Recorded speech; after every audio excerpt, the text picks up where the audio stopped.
BBL में आज एक बड़ा इंटरेस्टिंग मैच था और बड़ा अच्छा मैच हुआ है। बारिश भी बीच में हुई और इसके अलावा काफ़ी ऐसी चीज़ें हुई। खैर उसके बारे में बात करते हैं। Melbourne Renegades versus Sydney thunder का मैच था। मेलबर्न ने पहले बैटिंग की, 170 रन बना दिए थे उन्होंने। जॉश ब्राउन ने 35 रन बनाए 25 बॉलों में। टिम साइफर्ट ने 25 बॉलों में 29 रन बनाए। रिजवान ने 23 बॉलों में 26 रन बनाए और रिजवान को रिटायर्ड आउट करवा लिया गया। और इसके साथ और ये सबसे बड़ी न्यूज़ थी कल की। ये नहीं थी कि इनकी टीम मैच हार गई है। अब वो मैच कैसे हार गई है, वो सामने से आके क्रिस ग्रीन ने एक बड़ी ज़बरदस्त इनिंग खेल दी। 13 बॉलों में उसने 34 रन बना दिए और इसकी वजह से ये मैच इनकी टीम हार गई, वरना ये मैच ही जीत रहे थे। खैर उसको आउट करवा लिया गया। अब प्रोफेशनलिज्म को अगर देखें तो ये एक गेम का रूल है और इसमें कोई गलत बात नहीं है। और इसकी जगह पे जो आया था वो भी बेचारा रन आउट हो गया बददुआओं की वजह से शायद। और सोशल मीडिया पे जो रिस्पॉन्स आया लोगों का वो बड़ा गलत है कि बड़ी डिसरिस्पेक्ट है रिजवान की। उस वक्त जब बुलाया गया उस वक्त रिजवान के मुंह पे भी वो चीज़ नज़र आ रही थी कि वो फील कर रहा है इस चीज़ को एज अ डिसरिस्पेक्ट। लेकिन बात यह है कि ये गेम का हिस्सा है ना, और ये गेम का रूल है। और मैं ये नहीं कहूँगा ये बहुत अच्छी बात है या बहुत बुरी बात है, ये गेम का रूल है ना। प्रोफेशनलिज्म को अगर देखेंगे तो इसमें कोई मसला नहीं है। और उसको भी बाद में ये चीज़ रियलाइज़ हो गई होगी कि कोई मसला नहीं है। अवाम को ये चीज़ समझ उस तरह से नहीं आएगी क्योंकि इसी वजह से रिजवान बाबर को बुलाया गया है बीबीएल में। आप यहाँ पे इसकी इनिंग देखें, साइफर्ट की 25 बॉलों में 29, 116 का स्ट्राइक रेट है। रिजवान का 113 का स्ट्राइक रेट है। 25 बॉलों में 35 रन बनाए ब्राउन ने, 140 का स्ट्राइक रेट है।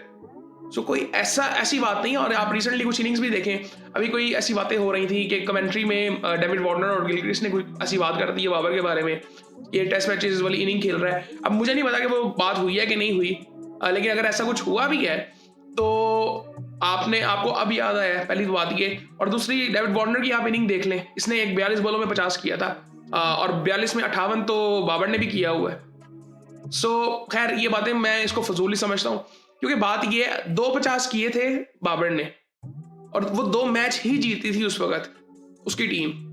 बाकी प्लेयर्स क्या कर रहे थे। सो ये सारी चीजें देखने वाली हैं। और इन्होंने बुलाया क्यों है, क्योंकि ये बहुत बड़े नाम है क्रिकेट में। अगर आप देखेंगे तो वो अलग बात है कि मीडिया का रिस्पॉन्स कैसा आता है या लोगों का, ये जो रिजवान के साथ आज हुआ है उस पर रिस्पॉन्स कैसा आता है, ये तो आज मैं इसको कुछ समझता नहीं। ये गेम का हिस्सा है तो ये चीज़ें तो होंगी ना। अगर पॉलिसी कोई या रूल कोई ऐसा गेम का होता है तो इसमें कोई ऐसी बात नहीं है। हसान खान ने अच्छी इनिंग खेली थी, 31 बॉलों में 46 रन की इनिंग खेली थी। ये यूएसए मूव हो चुके हुए हैं। अभी मेरे ख्याल से पाकिस्तानी पासपोर्ट इनके पास है, लेकिन ये यूएसए मूव हो चुके हुए हैं। एक डिसेंट टोटल था, 170 रन बना दिए थे। बॉलिंग की अगर बात करें तो डेविड विले ने 2 आउट किए, हार्डली ने, वेस्टगर ने 2 आउट किए। सिडनी बैटिंग के लिए आता है तो सिडनी की तरफ से भी कोई इतनी खास इनिंग को खेलता नहीं है शुरू में। कॉन्स्टेंस भी आउट हुआ था। अब इसका टूर्नामेंट पूरा देखेंगे। अब कॉन्स्टेंस, मैं तो बड़ा इंटरेस्टिंग मैं समझता था कि इस टूर्नामेंट को और जिस टीम में ये होगा, मुझे तो इसको देखना था। ये उन प्लेयर्स में से था जिनको मैंने बीबीएल में देखना था। ये कॉन्स्टेंस की मैं बात कर रहा हूँ और मैं तो एशेज को भी शायद इस वजह से फॉलो कर रहा था कि कॉन्स्टेंस को देखने को मिलेगा वहां पे, बट वो वहां पे भी नहीं था। और यहाँ पे भी कोई इतनी खास परफॉर्मेंस नहीं है कॉन्स्टेंस की। और सिडनी थंडर में यहाँ पे डेविड वार्नर आपको नजर ही नहीं आ रहा क्योंकि इनकी टीम बाहर हो चुकी हुई है। वो कमेंट्री में जाके बैठ गया होगा अब। सो खैर दूसरा अगर बात करें तो बैकड्रॉफ ने, उसने 18 बॉलों में 17 रन। ये कौन बात करेगा। पिचेस इतनी इजी नहीं है, ये हमें बात को समझना पड़ेगा। बाबर की मैं ये नहीं कहूंगा कि बाबर को इसी तरह की नहीं खेलनी चाहिए रिजवान को, बिल्कुल वो एक ऐसा, उनके वो स्ट्राइक रेट के इश्यूज किसी हद तक है, जितनी बात होती है उतने नहीं है। वो इतने बड़े प्लेयर्स हैं, इस वजह से उनके बारे में बात होती है। उनकी परफॉर्मेंसेस इतनी ज़्यादा हैं पिछले कुछ सालों में कि उनके बारे में इस तरह से बात होती है। खैर मेडिसन ने 17 बॉलों में 30 रन बनाए, जिसकी बदौलत, और ये क्या कहते हैं, रन जो थे वो टारगेट कम हो गया था, जिसकी वजह से ये रन स्टेज हो गया, वरना उनकी विकेटें गिरती जा रही थी। क्रिस ग्रीन आया, उसने 13 बॉलों में 34 रन बना दिए और उसको मार पड़ गई जिसको पूरे टूर्नामेंट में मार नहीं पड़ी। इसका टूर्नामेंट भी बहुत अच्छा जा रहा है संधू को।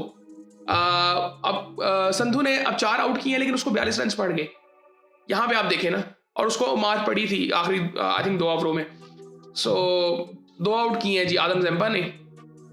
सो ये फिलहाल सूरत हाल है जी इस मैच की। कोई ऐसी बात नहीं है, ये रिजवान पे जो रिस्पॉन्स अवाम का आ रहा है, आई थिंक कोई ऐसी बात नहीं है, ये गेम का हिस्सा है आई थिंक। लेकिन बाकी जो अगर वो जो बाबर के बारे में बात हो रही है, आई थिंक वो बिल्कुल फजूल सी बात है। आप तो फिर वो टीम उससे पहले बाकी मैचेस क्यों नहीं जीत रही थी, सिडनी सिक्सर वाले बाकी मैचेस क्यों नहीं जीते थे। सो ये सोचने वाली बात है जिसमें बाबर आउट हो गया था।